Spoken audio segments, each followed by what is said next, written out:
estamos reunidos en este espacio. El día de hoy, la charla, bueno, el día de hoy la reunión se llama Dialogando sobre la salud mental, en el marco del Día Mundial de la Salud Mental. Y de hecho es un día bastante especial, ya que hay 3 de nuestros profesionales de la salud que se han unido para hablar acerca de este tema y responder sus consultas.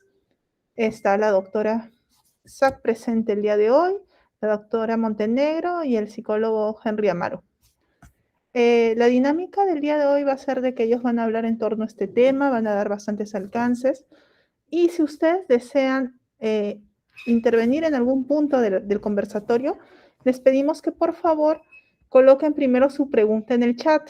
No se van a responder necesariamente al final, sino van a ser respondidas durante la sesión. Pero para guardar el orden les pedimos que por favor lo coloquen en el chat para que puedan ser atendidas de manera ordenada y permitiéndole a los expositores terminar sus ideas.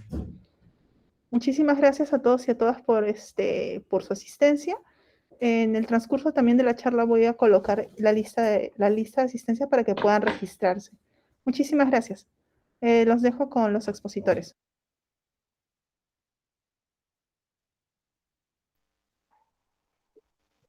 Hola, ¿me escuchan? Sí, sí, se te escucha. Muy bien, muchas gracias. Joana, si fueras tan amable de colocar la diapositiva que envié. Bien, bienvenidos a todos. Es un gusto estar nuevamente un día más con ustedes.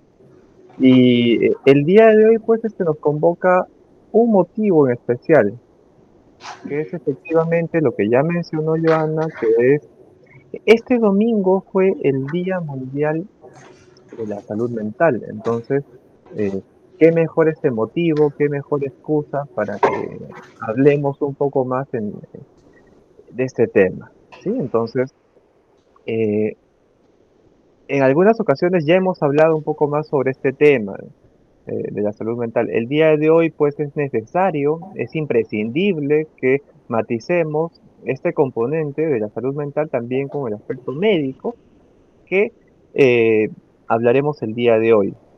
Es por eso que la doctora Sac, la doctora Montenegro están acompañándonos también el día de hoy. Y la idea es que ustedes se lleven a casa un contenido que sea muy útil, sea algo que lo puedan poner en práctica, ya sea en función a conocer un poco más sobre este tema y también ir indagando si es que hay algo que no estamos manejando tal vez de manera saludable. Así que, sin mayor preámbulo, vayamos a contextualizar un poco la situación actual. Eh, Siguiente diapositiva, Joana.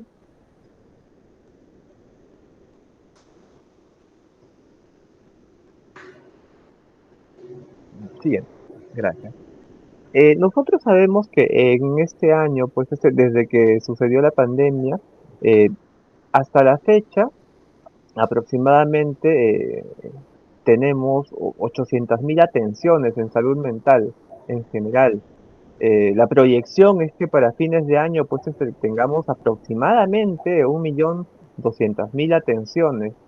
Eh, si se hace una comparación pues con otro año, estamos superando de lleno esta cifra y aún más pensando que no toda la población está siendo atendida, no toda la población está teniendo este tipo de atención por una u otra motivación, pues, ¿no? Que esté sucediendo.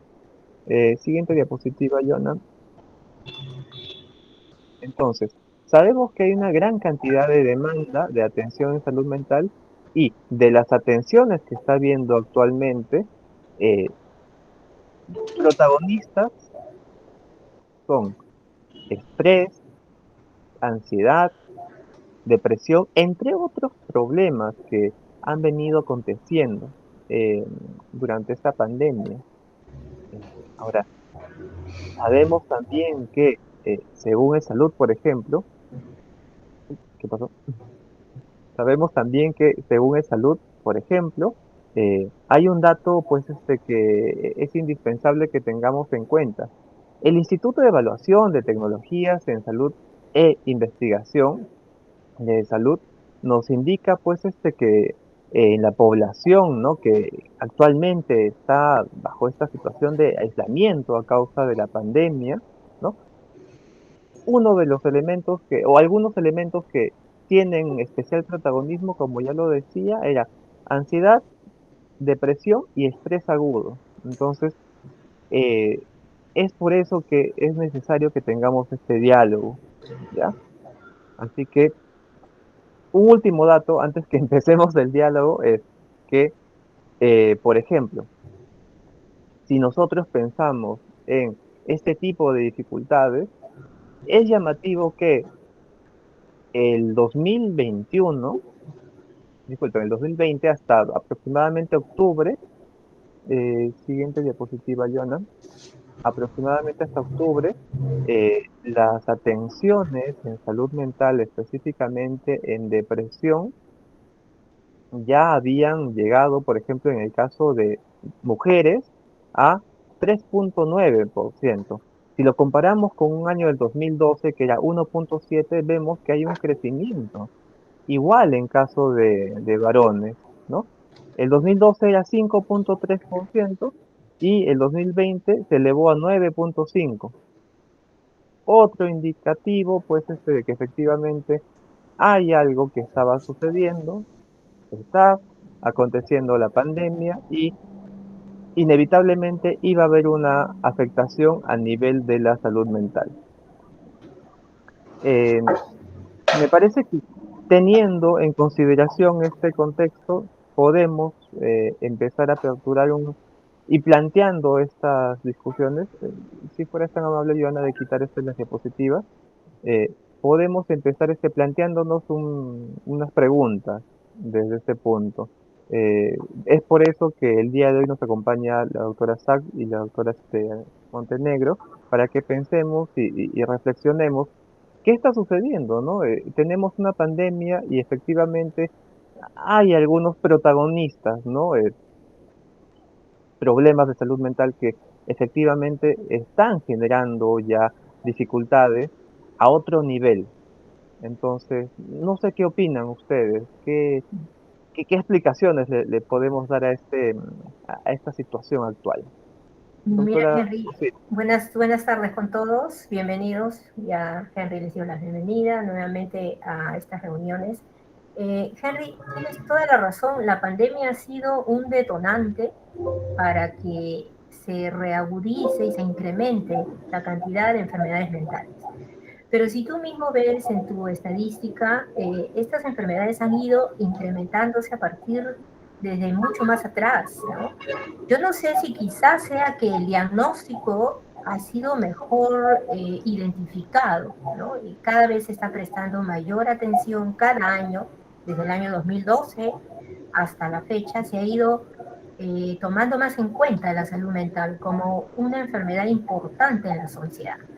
En todos los contextos, en todos los países, incluso en Perú, se considera pues a la salud mental una enfermedad comunitaria, ¿no? Tan igual como la tuberculosis, el SIDA, porque esta enfermedad no solo deteriora a la persona y enferma a la persona, sino su círculo familiar y afecta en su desarrollo social, en su desarrollo como persona, etcétera, ¿no? Entonces yo creo que cada vez las instituciones, las sociedades, los gobiernos van poniendo más atención en la salud mental. Entonces, no sé si eso puede que haya contribuido a que haya más diagnósticos, pero lo cierto es que, como tú mismo bien lo dices, hay un incremento desde el año 2019 al 2021 aproximadamente de un 20% más de enfermedades mentales. Es decir, un número X de enfermedades se diagnosticaron en el año 2019 y para el 2020 hubo un 20% más. Y eso, que no hay hay una subestadística. Recordemos que en pandemia mucha gente no podía acudir a los médicos, no podía ir y que las atenciones virtuales se han aperturado mucho después. Entonces, definitivamente ese 20% yo creo que ha sido muy, muy corto. Realmente deben haber mucho más personas no diagnosticadas. Entonces, quizás el incremento ha sido mayor, definitivamente de un año para otro, ¿no? Entonces, dentro de esas enfermedades, como tú decías, Henry, pues las más importantes en frecuencia generalmente está el estrés, la ansiedad y la La depresión, ¿no? depresión. La depresión.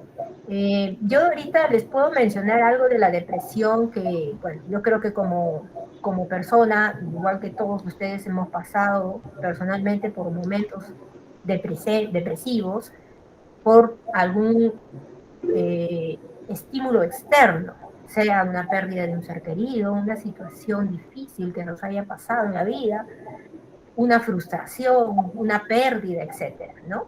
Entonces, pero tenemos que identificar, diferenciar, porque una cosa es una situación de depresión, que es natural, la depresión natural ante una situación externa, y otra muy diferente es la depresión mayor. Esta depresión es peligrosa, porque un grado alto de depresión mayor nos lleva al suicidio. Es el grado más alto y peligroso de una depresión. Entonces, tenemos que aprender a diferenciar y a identificar. Entonces, claro, en el término médico nosotros lo llamamos criterios. Los criterios son frases y puntos que nosotros los médicos usamos para diagnosticar algo. Pero como personas natural, que no tienen nada que ver con la salud, tienen que identificarlo simplemente con dos cosas muy importantes, que son los síntomas más importantes, creo yo. Tristeza excesiva, una tristeza que va a durar más de 2 semanas y es todos los días. Y el segundo síntoma muy importante es la pérdida de las ganas, el interés de hacer algo, que nosotros en lo que es medicina le llamamos, tiene el nombre de eh, eh, les doy el nombre, término, La está, hipobulia. anedonia. Anedonia. Ese es el término. Es la pérdida de hacer las cosas, el interés de hacer. Interés.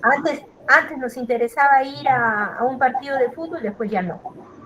Y eso es rarísimo, ¿no? Antes nos interesaba ir al cine y después ya no. Y esa pérdida tiene que ser larga, de 2 semanas, ¿no? Nos gustaba ver nuestra serie favorita y ahora no, prefiero dormir.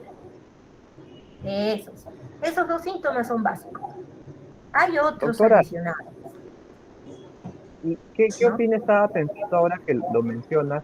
En algunas ocasiones a la consulta llega gente que dice, lo que pasa es que estoy deprimido y por eso no hago bien mis actividades. Entonces, no Sí, sé, justo veía un comentario acá, ¿no? Sobre sí, el fútbol. Entonces, así es. pienso, ¿no? Tal vez mi equipo, ¿no? Fue goleado y me siento triste y a veces confundimos y decimos estoy deprimido, Ajá, ¿no? Entonces, no, no, estos criterios efectivamente nos ayudan, ¿no? por supuesto, ¿no? Es un tiempo, esa tristeza tiene que ser de 15 días, esa pena, ese Falta de desgano, ganas. ¿no? Más de 15 días. Y hay que adicionar otros síntomas. Por ejemplo, los más comunes son que se pierde el apetito o por el contrario, tienes un Aumenta. apetito voraz, cosa que en poco tiempo uno sube increíblemente de peso o en poco tiempo uno baja mucho de peso. Eso también es un síntoma que hay que llamar la atención. Y O, doctora, ¿y sí, hay algunos signos de alarma como para sí, aquellos, para doctorita. podernos Hay cuenta? otros signos importantes de alarma, que es cuando la persona tiene la sensación, empieza con que tiene una sensación de que es inútil, que no sirve para nada, que su presencia o que sus actividades o que su acción, su actitud es dañina y no sirve en su entorno, que quizás está estorbando en su familia. Esas ideas están bien adentro y es bien difícil que un profesional de la salud pueda escudriñar y poder sacarle al paciente. Por eso la función del psicólogo, del psiquiatra, ¿no? Y después estas ideas se van volviendo actitudes. Se odia tanto, se desprecia tanto, se siente tan poca cosa que empieza a dañarse, ¿no? Y hay personas que se van cortando, ¿no?, las muñequitas, el antebrazo. Estas personas son a veces jóvenes y uno las mira y tienen marcas de cortecitos. ¿Pero con qué se lo cortan? Con un cuchillo, con una gilet que tengan en casa. Entonces la familia tiene que estar muy atenta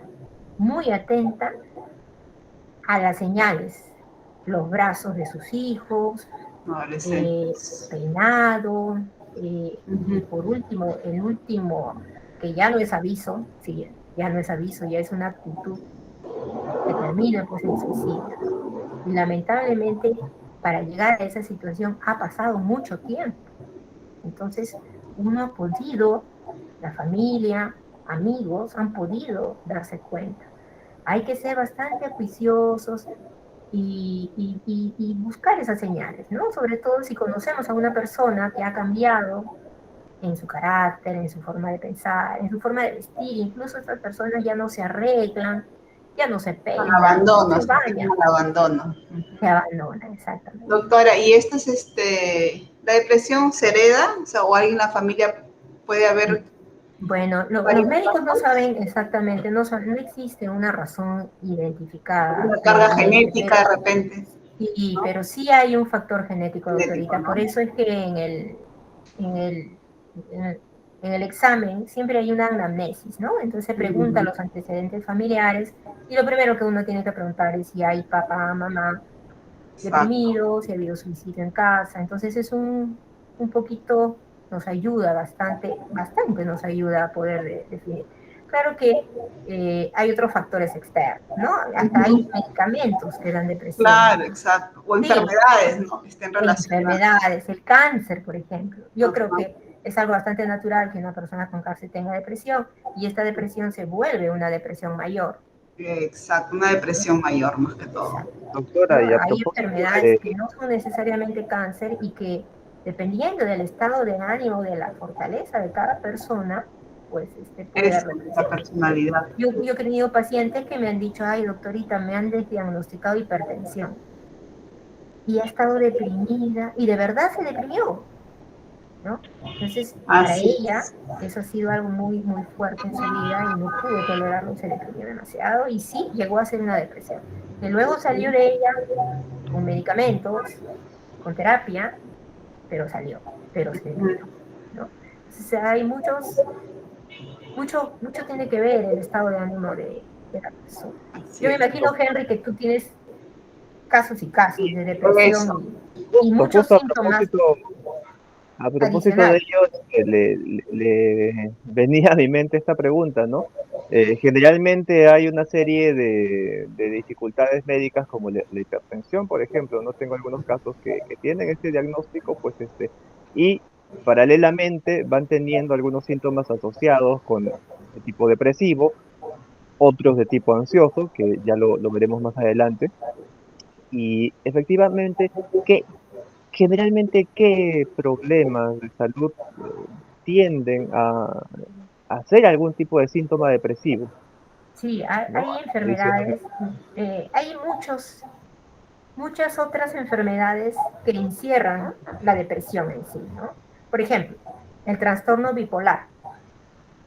El trastorno bipolar es un trastorno mental en el cual hay episodios de depresión y episodios de ansiedad y estrés, pero la ansiedad llega a tal extremo que se le llama pues manía, ¿no? Que llega a ser una depresión, es una enfermedad diagnosticada, ¿no? Hay test, hay una serie de test que se pueden emplear para el diagnóstico.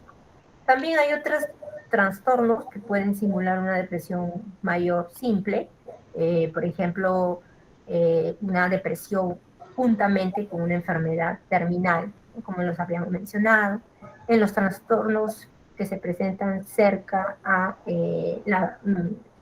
la menstruación, simplemente, ¿no? Que no es una enfermedad, pero es una situación que genera por trastornos hormonales una situación de depresión. ¿Qué pasa? Pero hay unos trastornos bastante técnicos, por ejemplo, les puedo mencionar los trastornos ciclotímicos, ¿no? Este trastorno implica altibajos emocionales, que no necesariamente llegan a ser una depresión mayor, pero tiene periodos de depresión. Hay otros que le llaman la desregularización del estado de ánimo. Igual, estos generalmente se presentan en niños. Ellos generalmente son muy irritables, enojosos, hacen pataletas, y Ujú. ante son llevados a un psicólogo y luego a un psiquiatra, se les diagnostica esta enfermedad y pasan por periodos de depresión, ¿no? Hay trastornos depresivos que son persistentes, es decir, no son depresión mayor, pero están siempre deprimidos, se superan, ¿no? Pasa algo bueno en su vida, logran superar, pasa 1 o 2 meses, nuevamente se deprimen. No llega a ser depresión mayor, a eso le llaman un trastorno depresivo persistente, más no depresión mayor. Después hay otros trastornos que son, por ejemplo, el disfórico premenstrual, que ya les mencioné, ¿no? Es el que es generalmente unos días antes, previos a la menstruación. Doctora, ahí justo nos están preguntando, perdón que la corte en el chat. ¿No? ¿Está bien? De repente Henry también nos puede ayudar. Dice, Sandra nos pregunta, ¿qué se podría hacer con una niña que su padre y su abuela tienen depresión fuerte? Entiendo que el padre y la abuela ya tienen diagnóstico de depresión, ¿no? Claro. ¿Qué se podría hacer con una niña? Dice. Como, Lo primero que tiene que hacer es que la vea un especialista. claro. Tiene que pasar un examen psicológico, ¿no? Y dependiendo cómo evalúe el psicólogo, si hay rasgos ya de depresión, pues pasaría a un psiquiatra, pero yo creo que con un psicólogo, con el Se psicólogo podría, y unas terapias va a controlar eso, totalmente. con esos antecedentes en la familia, sí, pues sí, siempre es Muy bueno probable que lo hacer el tenga. seguimiento, ¿no? A la niña y que sea evaluada en conjunto por el pediatra o el psicoterapeuta, ¿no? Y Henry, ¿tú has tratado Sí, niños depresivos? eso es vital, lo que menciona también la doctora Montenegro, que sí, necesitamos que haya un trabajo en equipo. A veces Exacto. nos confiamos con una impresión, ¿no? Y lo ideal es que sí, haya un proceso de tamizaje, tal vez inicialmente con un psicólogo para el caso del niño, y veamos pues qué indicios hay. Otro punto, como menciona la doctora Sague, es, bueno, es depresión, tiene un diagnóstico, el diagnóstico es actual, ya tuvo diagnósticos parecidos, Exacto. ¿no? Y la depresión, pues, como menciona la doctora, no es inmóvil, no es quieta, sino que cambia. Y la depresión, si yo tengo depresión, varía mucho si tuviera la doctora Nalú, por ejemplo. La depresión tiene matices. Y algo que mencionaba, por ejemplo, la doctora Sack, ahora que se me fue, no lo mencioné, es que generalmente, pues, la depresión tiene un componente a nivel de los pensamientos, ¿no? A nivel cognitivo, y depende mucho cuando nos descuidamos, ¿no? ¿Qué visión tengo yo? ¿Qué visión tengo de mí mismo? ¿Qué visión tengo del mundo, de la gente, ¿no? Entonces, generalmente si esa visión es negativa, es poco saludable.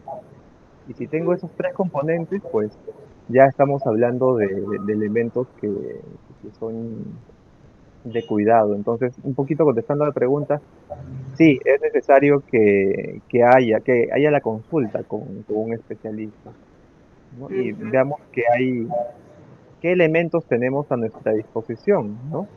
Un psicólogo especialista que vea niños, un psiquiatra, sea un psiquiatra pues que ve niños o en su defecto uno que ve adultos, ¿no? Un médico. Necesitamos opciones.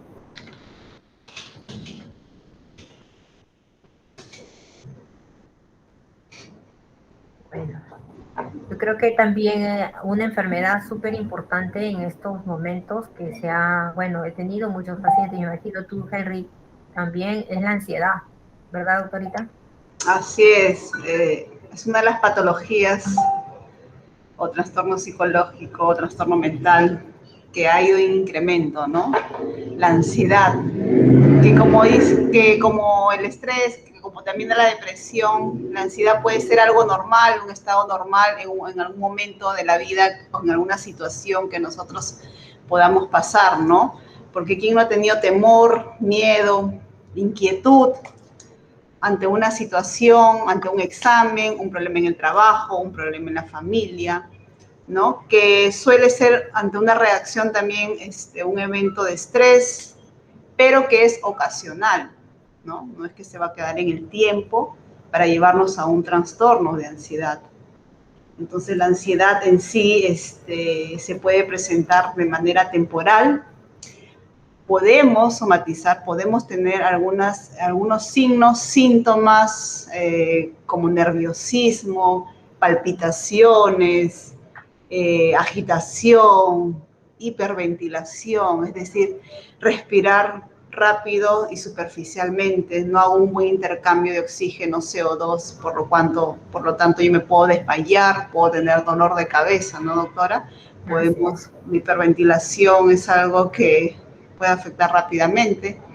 Podemos tener el ritmo cardíaco acelerado, puedo sentir mis palpitaciones cuando estoy ante un evento de mucha tensión, de mucha ansiedad, sudoración, hay personas que le empiezan a sudar las manos, ¿no? Temblores. Temblores, exacto, te tiemblan las manos. Las personas que se les suelta el estómago, ¿no? Tienen problemas gastrointestinales ante un evento, o también en la piel, pueden salir ronchitas en zonas específicas. Yo tengo pacientes en zonas específicas donde siempre, ante un evento de estrés, que seguro también lo va a mencionar gente, o ansiedad, te pueden salir esas lesiones, ¿no? Sí. Debilidad, cansancio. Y a propósito de eso, ha tenido casos, ¿no, doctorita? Sí, he tenido. Veces. Hemos tenido algunos casos de algunos pacientes que sí te somatizan, ¿no? Es tan fuerte la parte mental, la parte emocional, que llegamos a tener síntomas reales. Podemos estar rígidos, podemos convulsionar, ¿no? Pero esas crisis no epilépticas pueden estar relacionadas a la parte mental. Pero siempre y cuando esto se descarte con muchos exámenes, ¿no? Nosotros en la parte de la salud no podemos decir de frente, no, esto es estrés, esto es depresión, ansiedad, sin haber descartado alguna enfermedad que pueda también estar originando, ¿no? Como también habló de la hipertensión, de la diabetes, el tema de tiroides también nos puede producir, cuando ya que hablamos de enfermedades, tema de ansiedad. Podemos padecer algunas enfermedades ocultas que nos puedan estar originando, o algunos medicamentos, ¿no? Que también nos pueden producir algún tema de ansiedad. Pero ¿qué pasa, doctora, cuando de repente esta ansiedad no se va? ¿No? ¿Qué pasa cuando no desaparece y empieza a empeorar? ¿No? Pasan los días, pueden pasar semanas, al menos 6 meses, y seguimos con ese trastorno de ansiedad generalizado, ¿no? Entonces ahí hablamos lo que son los trastornos de ansiedad. También tenemos los trastornos de pánico, trastornos que son ataques repentinos, intensos, ¿no? Miedo. Sin tener, miedo, sin tener un peligro aparente, se podría decir, ¿no? Son ataques que se producen rápidamente por varios minutos. Los que son los miedos y también las fobias, ¿no? Entonces hablamos de trastornos de ansiedad generalizado, trastornos de pánico y las fobias. Las fobias es un miedo intenso a algo que, ¿no? Que representa para nosotros poco o ningún peligro, pero le tenemos mucha fobia, ¿no? Exacto. De ello, doctores, estaba pensando también que generalmente, pues, lo que nosotros vemos en consulta es algo muy diferente a lo que encontramos en la literatura, en los textos, en las investigaciones. Pues, sí, finalmente, claro. tenemos la ansiedad, ¿no? Como le estaba usted mencionando, pero también tiene sus componentes, pues, de tipo depresivo. O la depresión tiene sus componentes van de la mano, ¿ah? Sí. Usualmente no se presentan aislados, usualmente. No. Usualmente hay una combinación de depresión, ansiedad, estrés, usualmente. Siempre hay uno de los componentes que puede dominar la situación, ¿no? Pero siempre, generalmente, creo que más del 90% de las personas que tienen diagnóstico de depresión también tienen ansiedad, de hecho. Por eso que los tratamientos también siempre es para ambos. casi Conjunto. siempre, ¿no? En Exacto. conjunto, ansiolíticos, antidepresivos y por largos meses también, ¿no? Hablando de tratamiento, si es que uno tiene el diagnóstico y recibe un tratamiento en base a medicamentos, el efecto es a largo plazo y es por eso que no se debe cortar tampoco, ¿no? No, De golpe. eso justamente hay varias pacientes que son un poquito reacias a ingerir la medicina porque me han comentado que sus especialistas les han dicho esto tiene que usarlo mínimo 3, 4 meses, ¿no? Ujú. Y Sí. probablemente de esos 3, 4 meses se amplíen a 3, 4 meses más y así sucesivamente. Entonces yo les Sí. digo que no se angustien, que las enfermedades generalmente, como la hipertensión, el asma, cualquier otra enfermedad, pues tiene tratamiento prolongado, si no es de por Ujú. vida, ¿no? Ujú. Entonces, considerarla una enfermedad más, como cualquier otra, no tiene que estigmatizar que yo soy deprimida, que yo soy ansiosa, como que si fuera algo especial. Así Es una es. enfermedad más común como cualquier otra. Ujú. Y tanto los profesionales de la salud como los otros seres humanos se tienen que respetar, ¿no? Esa situación. Entonces, una vez que la persona decide iniciar su tratamiento, tiene que continuar. Exacto. Porque en eso de que pasan 3, 6 meses, estoy bien, ya no tengo nada, me siento feliz, ya estoy con ganas de hacer mis cosas, ya no tengo miedo de nada, no me siento nerviosa, voy a dejar voy a tomar la mitad nada más. Sí, ¿Verdad? De ahí, ya lo tomo un día sí, un día no, y de pronto lo dejan, y ujú. al mes, Y vienen las nuevamente. crisis. Exacto. ¿No? Sí. Y esas recaídas son a veces peor que cuando llegó por primera vez. Entonces, Y la es. recomendación es continuar el tratamiento sin miedo, sin prejuicios, sin nada, no le va a pasar absolutamente nada. Nada. Así es. No cortar el tratamiento, ¿no? No automedicarse y tampoco solito decidir cuándo dejar el tratamiento, porque es un Exacto. tratamiento de largo plazo, que de repente a los 3 meses recién van a ver efecto. Y no significa que no funcione el tratamiento, ¿no? Y Así es. paliativamente, Henry, hay otras terapias que se puedan hacernos, también para complementar los medicamentos, ¿no? Terapias cognitivas, de repente Sí, ayudan, ¿no? No sé si nos sí, puedes. efectivamente, sí, sí, doctora, la investigación, los estudios, o sea, no, como suelo decir en las sesiones, ¿no? No es mi opinión, no es lo que yo creo, ¿no? Opiniones tenemos todos y todas son, pues, En base a aceptables. evidencia científica. Evidencia científica, Claro, exacto. finalmente son las evidencias, y las evidencias que nos dicen, pues, no es una evidencia, son estudios grandes, son varios estudios que finalmente indican que dentro de las terapias que se ajustan más a un estado de bienestar del paciente, que mantenga su salud mental, ya sea en casos de depresión, ansiedad, etcétera, sí, se necesita un trabajo interdisciplinario, esto es, médico psiquiatra, psicólogo, enfermera, etcétera. Entonces, es una combinación de todo. Y lo ideal es que sí, si yo trato un caso, por ejemplo, de ansiedad, depresión, en algún momento dentro de la evaluación psicológica, por ejemplo, en mi campo, Ujú. sí, se hace la consideración y se le dice al usuario, ¿no? ¿Sabe qué, señor eh, Juan? ¿Ya? Señor Juan, usted sí tiene tales síntomas. Y estos síntomas se mantienen de esta manera.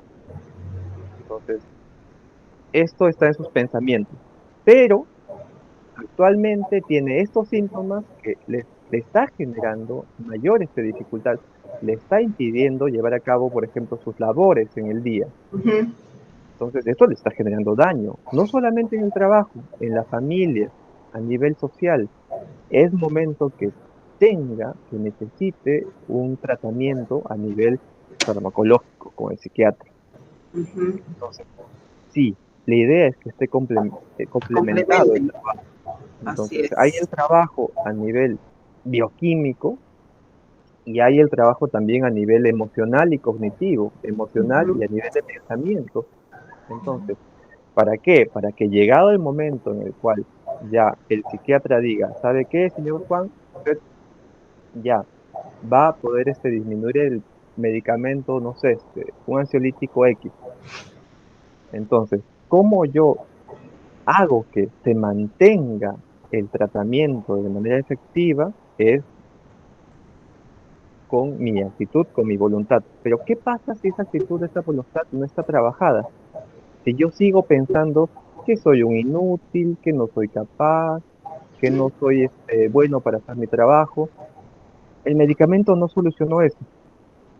Ahí vamos ya a la terapia, a la psicoterapia. Entonces, yo mantengo la efectividad del medicamento también con la psicoterapia. Entonces, es un trabajo, pues, Va a la mano. bueno, exactamente. Y Sí. generalmente los tratamientos que tienen más evidencia científica son los de tipo cognitivo-conductual, entre otras especialidades que también están teniendo éxito actualmente, como la terapia dialéctica, la terapia de aceptación y compromiso, entre otras, que están dando muy buenos frutos para casos de depresión y de ansiedad. Entonces, Exacto, Terapias importante. individuales y terapias en grupo, ¿verdad? He visto que dan muy buenos resultados. sí, sí, por ejemplo, para casos de duelo, saliéndome un poco del tema, pero Sí, generalmente pues, cuando hay afectación, hay de respuestas ansiosas, se ayuda muchísimo las terapias grupales, de grupales. sí, Exacto. ayuda mucho. Y nosotros en la pandemia que hemos tenido tantas pérdidas, ¿no? Justo hay un estudio que se hizo en Lima Metropolitana sobre evaluar la incidencia de depresión y ansiedad, ¿no, doctora? En el tema de Ujú. ansiedad, por ejemplo, sí, más del 70% de estos adultos respondieron de que tenían miedo, ¿no?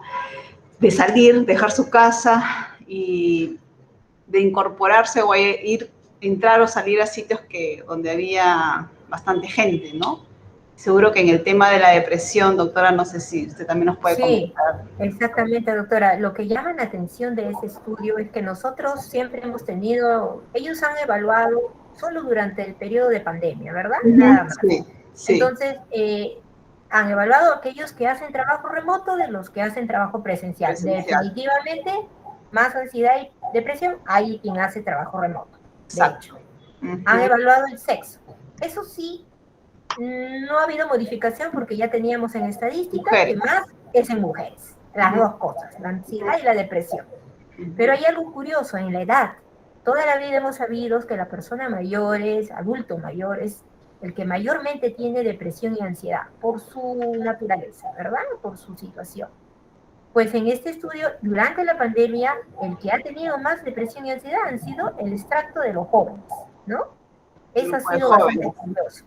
Yo calculo que ahí ha ido el hecho de que han cambiado su estilo de vida, ya no Claro, estar socializan, encerrados. estar encerrados, ¿no? Las fiestas. Dedicarse a conversar por sola y recibir clases de una forma que no estaban acostumbradas, acostumbrarse a los que no estaban tan acostumbrados a la tecnología, eso también generó mucha ansiedad y estrés, ¿no? Así es. O Así es. conseguir una computadora, conseguir un celular que pueda tener la capacidad de recibir clases, ¿no? Eso es estresante, ¿no? Definitivamente eso ha generado mucho estrés en Sí, jóvenes. muy Después joven. habla de la educación, ¿no, doctorita? Y bueno, dice que aquellos que tienen educación universitaria sin completar y técnica son los que mayormente han tenido más depresión y ansiedad, ¿cierto? Ujú. Creo que hay otro Así es. parámetro más que han tomado en cuenta.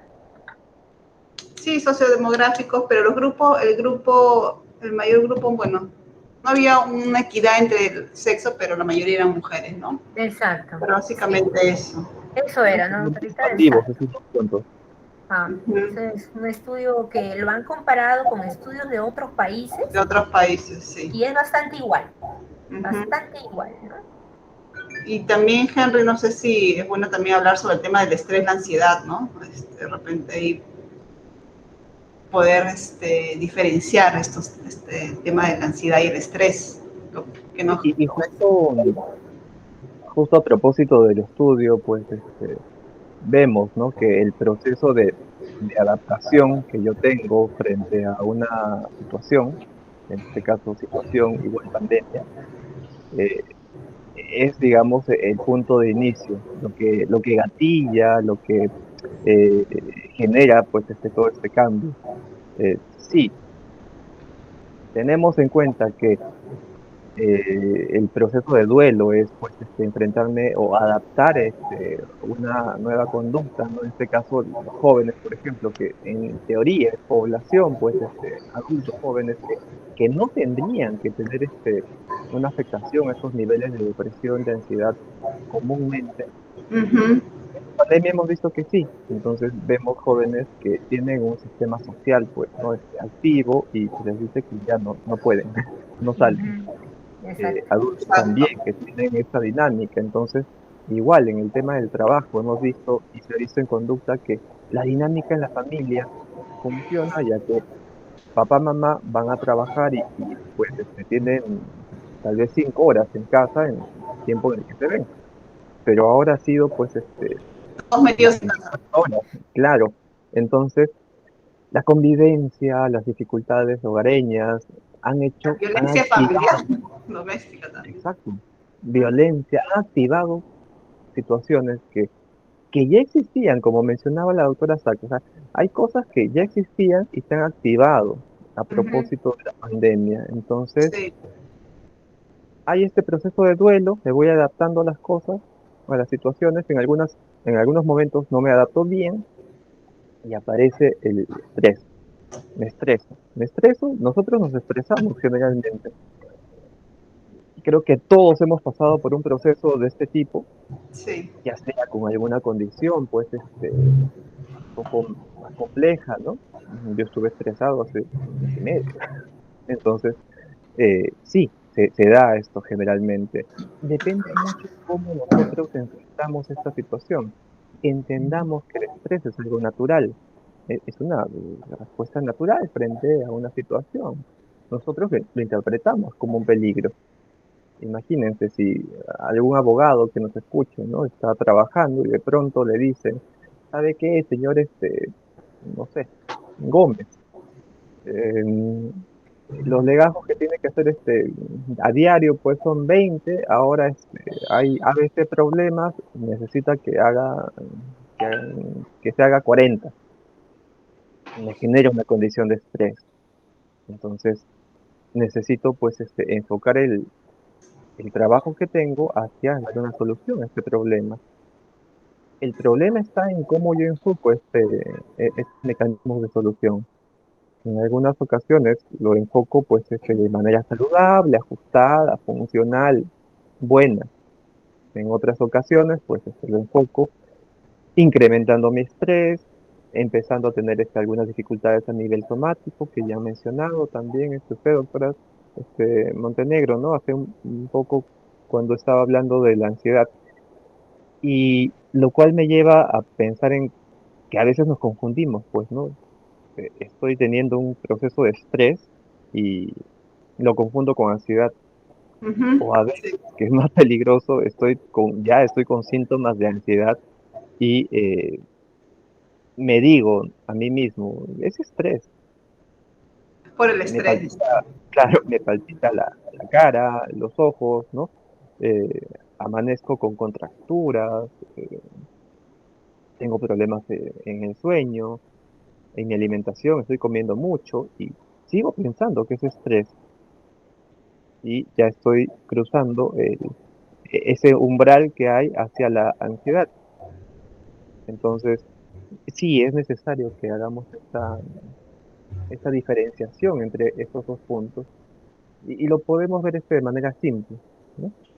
El estrés es algo agudo, breve, ¿no? Que se da frente a una situación en concreto. En cambio, y situación en concreto, ¿no? Que generalmente experimentamos en un tiempo-espacio, pues, ¿no? En cambio, la ansiedad es más algo que permanece en el tiempo, que se activa de tanto en tanto y generalmente no tenemos enfrente esta situación que nos genera el miedo. ¿no? Entonces, a veces eso cuesta un poco que lo entendamos y que lo procesemos. Y es por eso que a veces pues llega a la consulta un caso de ansiedad pues con síntomas ya somáticos. Usted, Exacto. doctora, no sé qué problemas más difíciles ha visto a nivel somático en la ansiedad. Bueno, he visto muchos, he visto desmayos, he visto personas que han convulsionado, he visto personas que mayormente han perdido el conocimiento, ¿no? Se Son desmayan, personas que ¿no? se desmayan, Ujú. O que le falta el porque aire, les duele el o pecho. comienzan a sentir sensación de palpitaciones en el corazón, porque el corazón se agita realmente, o sea, comienza a hacer una taquicardia, siente que le falta el aire, se ponen rígidos, he visto pacientes que han tenido incluso vómitos, náuseas por Ujú. tensión, ¿no? Sí. Cefaleas, que son bastante frecuentes, Ay, dolores de cuerpo, la fibromialgia, por ejemplo, que es una enfermedad en la cual hay una contractura generalizada de los músculos, pues es de origen tensional y obviamente va acompañado de ansiedad, siempre, y de depresión. Es bien curioso, pero lo relacionan más con depresión que con ansiedad. Y sí. el paciente que llega con una fibromialgia le dan tratamiento antidepresivo, a veces, ni siquiera diagnosticarlo, porque ya saben que va de la mano. Sí. Y así, hay muchísimos. Mayormente, bueno, los problemas más comunes son la cefalea, ¿no? La gastritis y diría yo problemas gastrointestinales, es lo más común. Ujú. Y hay algo que suele suceder en casos, ya sea solamente de depresión, pero generalmente como estamos hablando que van de la mano, Ujú. además en casos de ansiedad, que son estas visitas constantes a instituciones médicas, llámese Sí, clínicas, hospitales, ¿no? A sí, veces todo. cuando ya se hizo, ¿no? Ujú. Evaluaciones, pruebas, ¿no? Y pues generalmente no se halla nada, Claro, ¿no? Uno es, insiste. es el deber del médico hacer las pruebas, ¿no? Si una persona va con dolor de pecho, así clínicamente estemos casi seguros de que se trata de Igual se tiene que un hacer. intencional, porque va acompañado de otras cosas, ansiedad, sudoración, etcétera. Entonces, pero igual, tenemos que hacer el descarte de problema funcional, Sí, anatómico del órgano. Una vez que se ha sí. descartado, ya podemos definir que es un problema de origen depresivo o ansioso, ¿no? Ajá. La depresión usualmente no somatiza tanto, pero sí va No. acompañada de la ansiedad, entonces usualmente se juntan las dos, ¿no? Pero hay que recordar una cosa, en la depresión mayor hay un problema orgánico, ¿no? Hay una sustancia, un neurotransmisor que tenemos que está deprimido, está bajo. Ujú, Entonces, de ahí el tema del tratamiento prolongado ujú. y de no retirarlo, conjunto con las terapias, porque como dice Henry, no solo es una falla funcional de tu cuerpo, sino también tienes que adaptar tu comportamiento, la respuesta a esa falla, porque obviamente es una situación que es persistente, continua, tienes que amoldar tus comportamientos, tienes que saber cómo reaccionar frente a esa sensación de pena, esa sensación. Entonces, los comportamientos son importantísimos y eso solo lo puede ayudar, lo aprende el ser humano con la experiencia de otro ser humano y en este caso el apoyo del psicólogo, ¿no? Si es terapia conjunta, Henry, realmente. ¿y en tu caso has visto que el estrés también pueda somatizar? Claro, el estrés tiene un componente, incluso tiene algunos síntomas que a veces tienden a generar un poco de confusión también con la ansiedad, mientras que en el estrés, por ejemplo, tenemos pues también tenemos la situación amenazadora, ¿no? Enfrente y hay aceleración del ritmo cardíaco, ¿no? Uno se agita, inmediatamente eso hace que uno tenga la sensación de falta de aire, entonces tenemos este mal hábito, ¿no? De respirar de manera breve y apresurada. Inmediatamente tenemos pensamientos en ese momento catastróficos, que es parecido a la ansiedad, pero la clave está, pues, finalmente que el Son estrés episodios, claro, claro. y es frente a una situación, pues, que estamos viendo, conocida, ¿no? Ujú. Ese estímulo está ahí, Ujú. pero la ansiedad es algo que yo puedo estar en casa, tranquilo, en la cama, y de pronto aparece una imagen, ¿no? Es una imagen de mi jefa, por ejemplo, mi jefa que está ahí diciéndome tienes que entregar estos documentos. Entonces, eso ya no es estrés. Esa imagen intrusiva que aparece a las 3 de la mañana, pues y hace que yo piense, ¿no? ¿Y qué va a pasar mañana? ¿Y si me despiden? ¿Y soy el sustento de mi familia? Entonces, es una serie de cogniciones, de pensamientos, ¿no? De Que poco a pensamiento. poco van generando emociones, ¿no? Nosotros Ujú. sentimos, frente a eso, sentiremos ansiedad, angustia, tristeza, depende mucho. Cada quien experimenta emociones diferenciadas. Y es una invitación prácticamente a la aparición de síntomas somáticos. Y eso me lleva a pensar en una pregunta que me parece que han hecho. Eh, ¿Qué pasa si es que se paraliza el lado izquierdo de la cara? ¿No? Es un síntoma somático, ¿no? Habría Eh, que Hay que indagar descartar otras patologías antes de pensar en un síntoma somático, ¿no? Ujú. Porque eso que se paralice solo el lado izquierdo es muy específico, ¿no? Generalmente la somatización es más generalizada, me duele el estómago, a ver, me hormiguea las dos manos, se me Cuando adormece el cara, me cuerpo, palpita, no me sé, palpita un, pero que se el adormezca ojo, solo la mitad de una cara. Lo primero que hay que descartar es la parálisis de Bell, que es de origen una viral, parálisis ¿no? facial. Ujú. Facial, de origen viral, que es algo benigno, pasajero, que hay que tratarla desde el inicio, ¿no? Hay una cierta, hay medicamentos que se tienen que dar, Ujú. terapia, etcétera, ¿no? Hay que descartar un accidente cerebrovascular, un daño cerebral central. Así es. Eh, y por último, ya si no encontramos nada de eso, el examen clínico es importante. El médico tiene que examinar, eso es básico. Y una vez que, si es que el médico duda que su examen clínico sea claro, va a pedirle otros exámenes, por ejemplo, una tomografía. ¿Okay? Ya con eso nos evidencia que no hay nada. Entonces decimos esto es de origen tensional, ha sido una somatización. ¿No? Ujú. Y algo creo que no habíamos mencionado, al menos por mi parte, es el tema también del trastorno del sueño que está también dentro de, ¿no? En el cuadro de depresión, en el cuadro de ansiedad, Sí, de estrés, ¿no? así Que es, así es. no logran conciliar el sueño o se levantan a cada rato, entonces no logran tener un sueño Normal, fluido, continuo.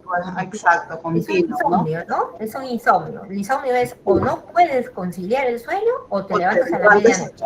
exacto, Es insomnio, ¿no? insomnio, sí. En caso de depresión, ¿hay insomnio o por el contrario, hay hipersomnia? O sea, Mucho es sueño, ¿no? todo el día estás con sueño, ¿no? Estás en plena actividad, recién te has levantado y estás muerto de sueño. Eso, Sí, sí, o estás puede te ser un sientes has dormido o de repente te sigues sintiendo cansado, ¿no? De repente muy, cansancio, letargio, sientes que te da pereza hacer las sí, cosas, una estos cosa bastante notoria, ¿no? Esos son síntomas también de depresión, por ejemplo. ha aumentado bastante el tema del trastorno del sueño, ¿no? Sí, doctora, bastante, Bastante, bastante. sí. No sé también si, dependiendo de los hábitos, ¿no? Que se han instalado en exacto. casa. A veces eh, tenemos pues trabajadores que están llevando a cabo sus labores y tienen la cama a un costado o están trabajando en cama, Ay, que, sí, mal hábito. y pues tienen finalmente esta dificultad, ¿no? Si yo ya estoy habituando mi espacio laboral en la cama, es Olvídate. probable que haya algún tipo de dificultad más adelante. Sí, la cama es para dormir, como decía, ¿no? Tratar de Ujú, tener un espacio de ser chiquito para poder hacer la actividad de trabajo remoto, ¿no? Y la cama así es, solamente, para sí. dormir. Me han hecho Ujú. una pregunta, que es por acá, no voy a decir el nombre para, por si acaso, no sé si no lo hubiera hecho por el chat, pero me están preguntando si muchas veces tiene desánimo y además, bueno, está padeciendo de dolores de rodilla, ¿no? Y que ha subido mucho de peso esta persona. Entonces, definitivamente, lo de la rodilla puede ser algo realmente funcional, ¿no? O sea, puede que haya una artrosis, una Ujú. artritis, una inflamación, una tendinitis, una sinovitis, una serie de inflamaciones que podrían ser la razón del dolor. Claro que el peso podría ayudar, quizás el aumento del peso ha cambiado la carga que normalmente estaba acostumbrado a soportar la rodilla y bueno, Ujú. se ha podido inflamar. Ahora, Claro. una vez que esto ocurre y una persona tiene dolor de rodilla constantemente por mucho tiempo, obviamente puede ser una causal de depresión, ¿no? De preocupación. Lo primero es que preocuparse, ¿por qué me duele todo el tiempo la rodilla? Obvio. Y luego, si esto no pasa a pesar del tratamiento que ha recibido o no le dan un diagnóstico de claro, obviamente puede haber una depresión. Entonces, ese desánimo podría ser fácilmente justificado por ese dolor constante de rodilla que tiene.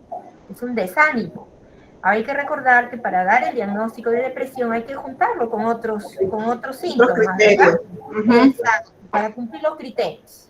Exacto. Tristeza, desánimo todos los días, pérdida de apetito o demasiado apetito, no dan ganas de hacer nada, eh, Ujú.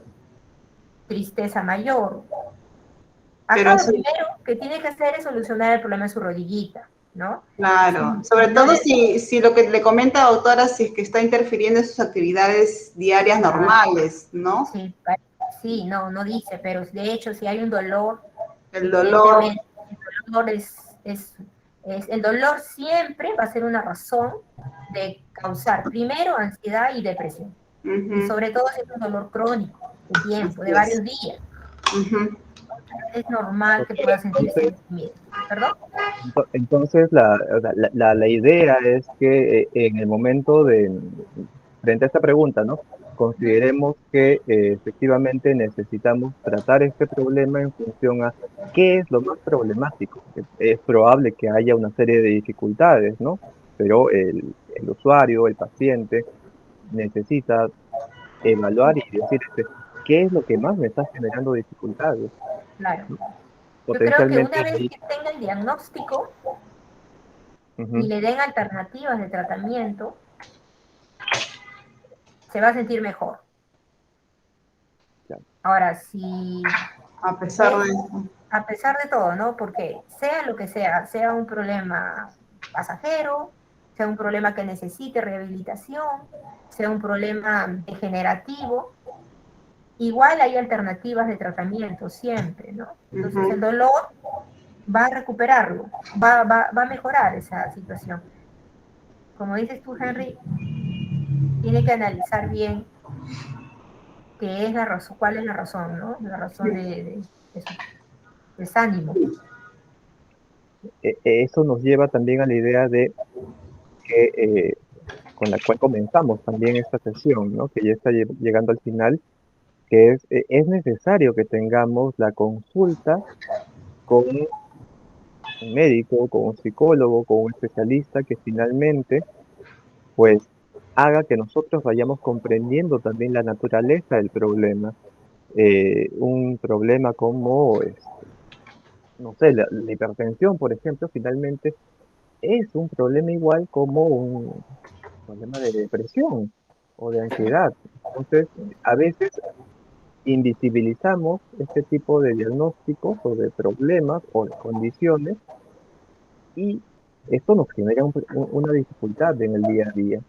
Entonces, justo por ello es que tuvimos la motivación para llevar a cabo este tipo de actividades, ¿no?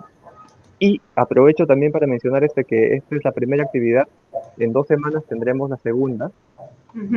en la cual tocaremos otros puntos que van también hacia el interés de la población que hoy nos acompaña, ¿no? Que son los trabajadores del ministerio. Y me parece que si es que no hay alguna otra pregunta en el chat, no, creo que podríamos ir llegando a algunas conclusiones.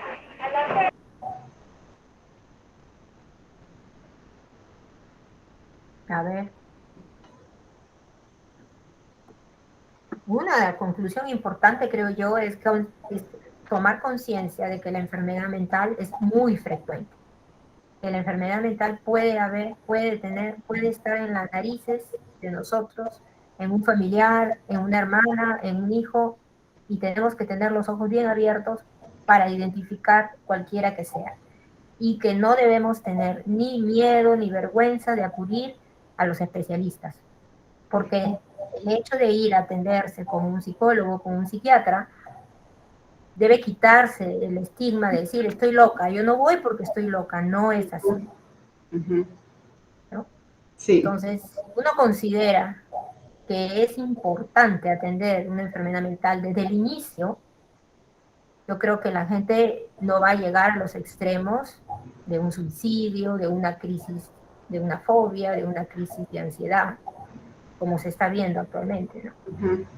Hay que tener conciencia, tener más apertura y considerar con toda tranquilidad si alguien en la familia está con algún síntoma. Inmediatamente acudir a un especialista. Esa es una conclusión importante. Sí. Por mi lado, complementar lo que dice la doctora, que esta pandemia, esta emergencia sanitaria nos ha llevado a aumentar los problemas de salud mental, ¿no? Como es el estrés a nivel mundial, los cuadros de ansiedad, los cuadros de depresión, el consumo elevado de sustancias o alcohol, otras sustancias, y la violencia también en la familia, ¿no? Violencia familiar, doméstica, de género, los niños. Entonces es importante hablar, pedir ayuda. No es fácil, ¿no? No es fácil, pero siempre vamos a tener una persona de repente que nos pueda ayudar a poder saber cómo denunciar, notificar o tratarnos, ¿no? Para no llegar a unos estados más críticos o severos de aún autolesionarse, cuadros de ansiedad que puedan generar alguna enfermedad o somatizar enfermedades o cuadros de estrés que podamos estar quemados realmente, ¿no? Entonces eso es importante saber pedir ayuda y cuándo pedir ayuda. Henry, creo que tú tenías una página en la que podría la gente atenderse, acudir. Todos tenemos y sabemos perfectamente que una atención de un médico especialista es bastante costosa, ¿no? Es cara. Un psiquiatra en particular, sabemos que el Seguro Social nos apoya con ello, pero hay que tener una referencia, el tiempo de atención es bastante largo, ¿no? Entonces, ante esta situación hay alternativas, ¿no? Henry, creo que tú ibas a pasar algo de eso. Sí, sí, Joana, si fueras tan amable de colocar la diapositiva. Efectivamente, vamos concluyendo un poco que al final, que sí, es necesario pues el contemplar la posibilidad de un especialista ahí.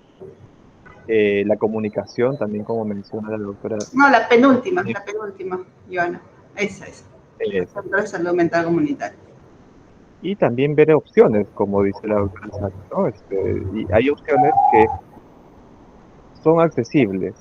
Finalmente necesitamos considerar las posibilidades que tenemos y que no sea excusa también para que no tengamos el acceso a este tipo de entidades, ¿no?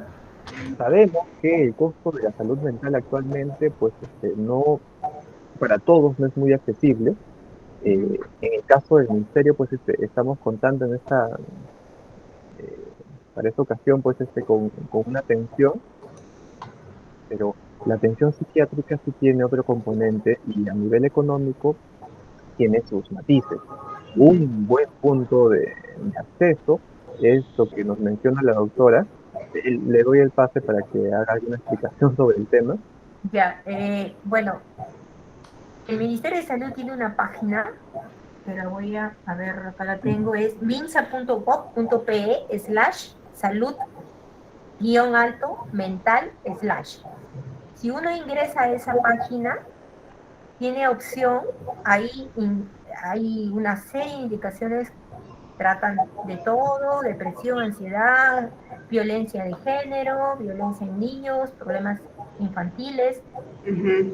Hay un número de emergencia que es el 113, opción 5, y en esa misma página hay un link en el cual le dan la relación de centros de salud comunitarios de salud mental, así se llaman, centros comunitarios de salud mental. El MINSA ha habilitado entre el 2020 y el 2021 37 centros de salud comunitarios de salud mental. Estos están en diferentes distritos, en todo Lima. Hay en Chorrillos, en Barranco, en San Borja, he visto en todo, son 37.